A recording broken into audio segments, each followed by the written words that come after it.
manamba tu jedani gabamba tu jedani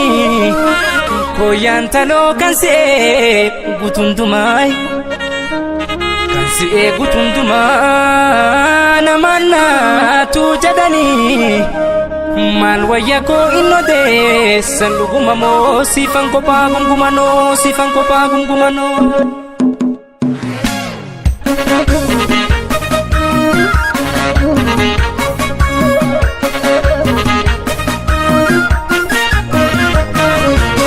arjof begi nakamte shambo foru imalte wano fi komalu nafaqero dadatu wan barbade sibitai wan tafete sibita atiti yatana isayani jalatu ichil bedari gobu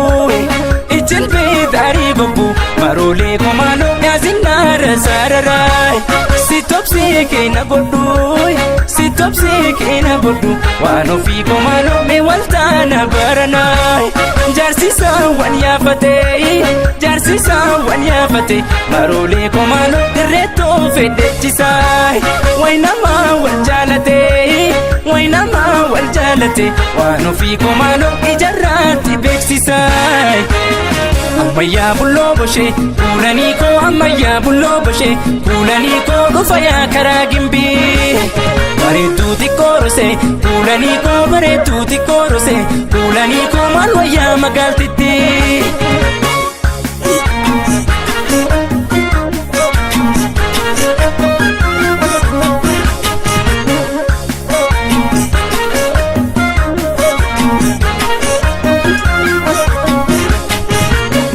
jorra mogin biti siega esatina dufta barisina kotu yoti yatate malif nadi pifta kala male jori jawarunko barsi arguf jecha sibogna dabde tilubunko wa erga gaficha ijarrat tijarani bukitu warabatu erga wal jalatani mafgafachu salfatu magorra side bodde yadan sikuda madde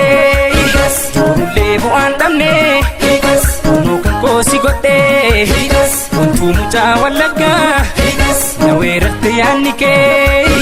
ansichi kanke tiga nabarsis duda kanke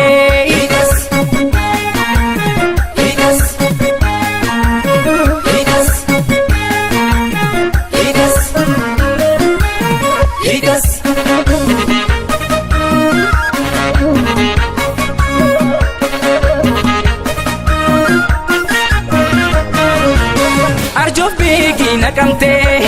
shambo foru imalte wano fi komalu nafaqero dadatu wan barbade sibitai wan tafete sibita atiti yatana isayani jalatu ichil bedari gobu marole komalo yazinar sararai sitopsi kena godu wano fi komalo me waltana baranai jarsisa wan yafate marole komalo direto fedechisai wainama wal jalate wano fi komalo ijarrati beksisai amaya bullo boshe kulani ko amaya bullo boshe kulani ko gufaya karagimbi baretu tikorose kulani ko baretu tikorose kulani ko malwaya magaltiti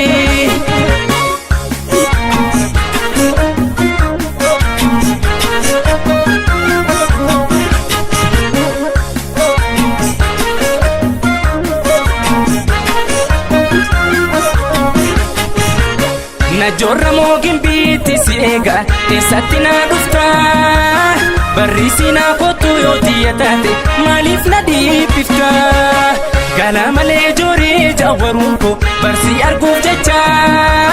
sibogna dabde tilubunko wa erga gaficha ijarrat tijarani bukitu warabatu erga wal jalatani mafgafachu salfatu Fagorraa si dheebodhee yaadaan si fuudhamadhee ijoollee bu'aan dhabnee onnoo kan koo si godhee wantuu mucaa wallaggaa na weerarte yaanni kee ansichi kan kee jigaa na barsiistuudha kan kee.